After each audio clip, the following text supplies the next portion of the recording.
Sahabat-sahabat Kristus, salam jumpa dalam acara Sabtu Sarapan Bersama Tuhan. Adapun menu sarapan hari ini diambil dari Pengkhotbah pasal 7 ayat 9. Janganlah lekas-lekas marah dalam hati, karena amarah menetap dalam dada orang bodoh. Marah merupakan luapan emosi yang timbul karena adanya pertentangan terhadap seseorang atau sesuatu yang melukai hati atau perasaan. Konon katanya laki-laki itu seperti pohon pisang, punya jantung namun tidak punya hati, sehingga sering membuat perempuan marah. Sebaliknya, perempuan itu punya hati namun tidak hati-hati, sehingga sering membuat laki-laki marah. Marah tentu boleh-boleh saja, tetapi sering marah-marah lain lagi persoalannya. Marah adalah luapan emosi yang timbul serta surut dalam waktu singkat, dan hal itu berarti bersifat situasional.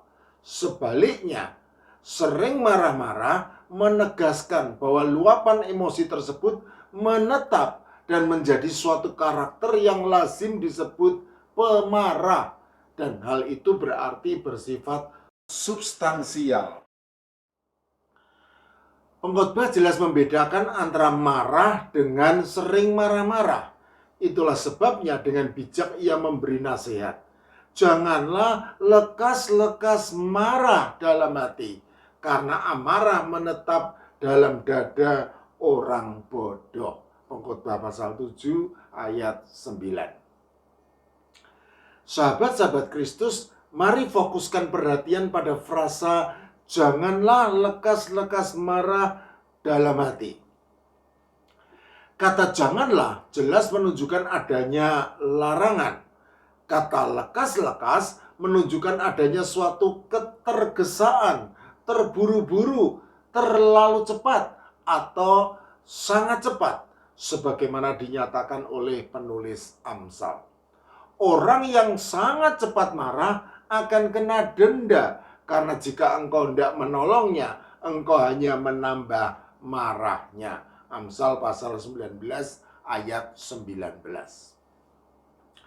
Kata dalam hati menunjukkan bahwa larangan itu bukan hanya terbatas dalam bentuk perbuatan, melainkan juga angan-angan. Perhatikan bahwa dalam bentuk angan-angan pun sebaiknya jangan lekas-lekas marah, karena apa yang ada di dalam hati akan sangat mungkin meluap keluar. Itulah sebabnya pengkhotbah lalu melanjutkan, karena amarah menetap dalam dada orang bodoh. Jadi, orang yang bijak mungkin saja bisa marah, tetapi kemarahan itu bersifat situasional. Sedangkan orang yang bodoh membiarkan kemarahan itu menetap dalam hatinya, dalam dadanya, sehingga bersifat substansial. Selanjutnya penting juga dipahami bahwa lekas-lekas marah rentan membuat seseorang jatuh dalam dosa. Hal ini dinyatakan dengan tegas oleh Yakobus. Hai saudara-saudara yang kukasihi, ingatlah hal ini. Setiap orang hendaklah cepat untuk mendengar, tetapi lambat untuk berkata-kata, dan juga lambat untuk marah. Sebab amarah manusia tidak mengerjakan kebenaran di hadapan Allah. Yakobus pasal 1 ayat 19 dan 20. Selain itu, menurut penelitian yang dilakukan oleh para ilmuwan dari Harvard University, lekas-lekas marah atau sering marah-marah dapat menimbulkan dampak buruk bagi kesehatan karena melemahkan sistem kekebalan tubuh, meningkatkan risiko stroke, dan risiko terkena penyakit jantung. Jadi, lekas-lekas marah selain rentan membuat kita jatuh dalam dosa, juga rentan membuat kita jatuh sakit. Ibaratnya seperti sudah jatuh tertimpa tangga. Sudah sakit rohani, masih ditambah dengan sakit jasmani. Sahabat-sahabat Kristus, meskipun marah lebih sering dinilai negatif dan destruktif, namun sejatinya marah dapat juga menjadi respon positif apabila dipakai secara konstruktif. Oleh karena itu penting bagi kita untuk marah dengan bijak supaya hal itu menjadi respon positif dan konstruktif. Setidaknya ada 4 hal yang harus dipahami dan dilakukan supaya apabila kita marah, maka kita marah dengan bijak. Yaitu pertama, marah pada sesuatu yang tepat.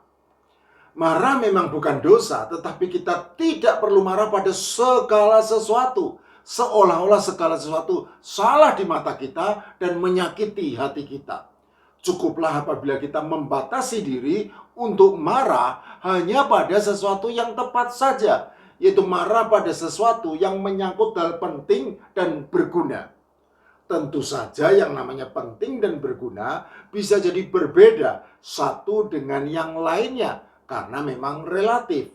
Tetapi secara umum tentu ada kesepakatan tentang apa yang penting dan berguna. Jangan seperti emak-emak yang marah kepada tokoh antagonis karena berlaku sangat jahat kepada tokoh protagonis yang ia idolakan dalam sinetron yang tayang di televisi. Jangan juga marah hanya karena menyapa seorang teman tetapi tidak direspons. Atau marah hanya karena mobil di belakang membunyikan klakson padahal lampu lalu lintas masih menyala merah. Atau marah hanya karena orang tidak berbudaya yang menyerobot antrean kita. Tenang, sabar. Ambillah napas dalam-dalam dan hembuskan perlahan-lahan.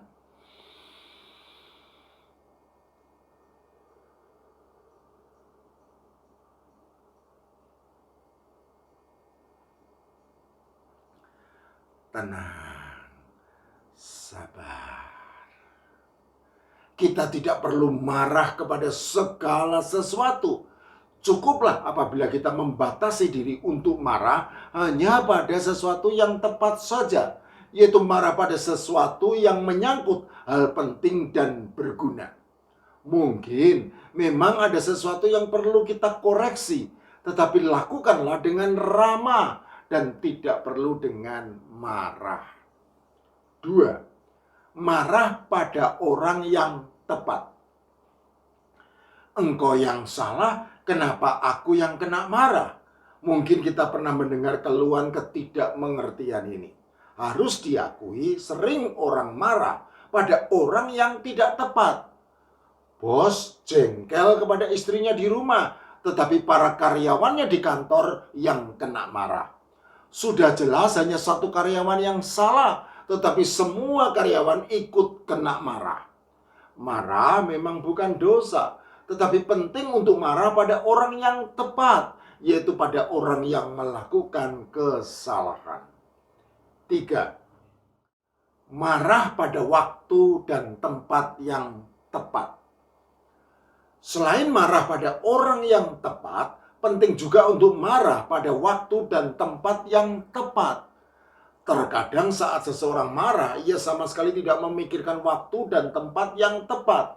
Tidak peduli waktu sudah tengah malam, kemarahan meledak keras, mengagetkan para tetangga.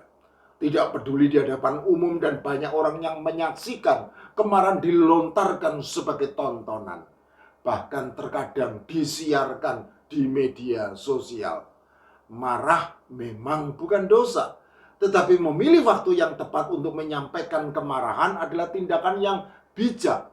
Pilihlah juga tempat yang tepat, yang bersifat pribadi, sehingga tidak menjadi konsumsi publik. 4. Marah dengan cara yang bijak. Marah memang bukan dosa, karena itu marah boleh-boleh saja, tetapi harus disampaikan dengan cara yang bijak, supaya tidak jatuh ke dalam dosa. Hal pertama yang penting untuk dilakukan adalah marah kepada perilakunya, bukan pada pribadinya, sehingga dari marah tidak meningkat menjadi dendam. Perilaku seseorang sudah tentu bisa salah, itu manusiawi.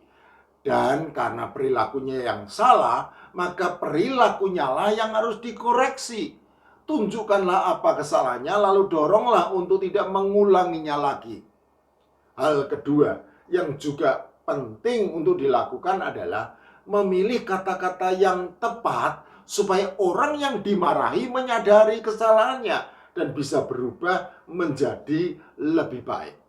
Memakai kata-kata kasar, umpatan, dan caci maki hanya akan membuat hati tergores luka karena menyangkut pribadinya dan bukan perilakunya. Apalagi jika memakai kekerasan fisik, tentu sama sekali tidak bijak. Sahabat-sahabat Kristus, lambat untuk marah jauh lebih baik. Tetapi apabila kita sampai marah, maka marahlah dengan bijak.